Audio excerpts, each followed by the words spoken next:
Halo anak-anak, hari ini kita akan belajar tentang kata bijak. Kata bijak apa, Bu? Kata bijak dari Patrick Star, yaitu aku jelek dan aku bangga. Lo kok bisa bangga kalau jelek?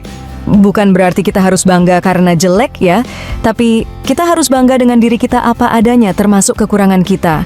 Tapi Bu, kalau jelek kan pasti dihina orang. Ya, memang ada orang yang suka menghina orang lain, tapi kita tidak perlu memperdulikan mereka. Kita harus fokus pada diri kita sendiri dan menjadi orang yang terbaik. Jadi maksudnya kita harus mencintai diri kita sendiri ya, Bu? Ya, betul. Kita harus mencintai diri kita apa adanya, termasuk kekurangan kita.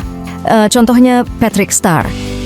Dia pernah bilang dia jelek, tapi dia tetap bangga dengan dirinya sendiri.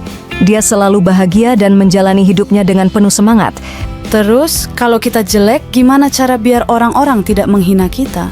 Karena kita bisa meningkatkan kepercayaan diri kita. Kita bisa melakukan hal-hal yang kita sukai dan kita bisa menjadi orang yang bermanfaat bagi orang lain.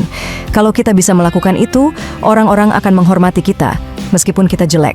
Selain kata bijak, aku jelek dan aku bangga, Patrick Star juga pernah mengatakan kata bijak lain yang terkenal, yaitu, hidup ini memang tidak adil, jadi biasakanlah dirimu. Maksud Bu Guru, hidup ini memang tidak adil? Ya, betul. Hidup ini memang tidak adil. Ada orang yang lahir dengan banyak kelebihan, ada juga yang lahir dengan banyak kekurangan. Ada orang yang sukses sejak kecil, ada juga yang harus berjuang keras untuk mencapai kesuksesan.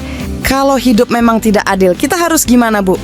Kita tidak bisa mengubah kenyataan bahwa hidup ini tidak adil, tapi kita bisa mengubah cara kita memandang hidup. Kita harus belajar untuk menerima kenyataan bahwa hidup ini tidak adil. Tapi Bu, kalau kita menerima kenyataan bahwa hidup ini tidak adil, kita jadi tidak punya semangat untuk hidup dong.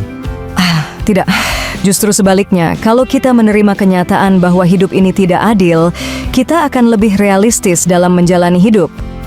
Kita tidak akan terlalu kecewa kalau kita tidak mendapatkan apa yang kita inginkan. Jadi maksud Bu Guru, kita harus tetap semangat menjalani hidup, meskipun hidup ini tidak adil? Ya, betul. Kita harus tetap semangat menjalani hidup, meskipun hidup ini tidak adil. Kita harus berusaha untuk menjadi orang yang terbaik, meskipun kita tidak memiliki banyak kelebihan. Oh gitu. Terima kasih Bu, sudah menjelaskannya.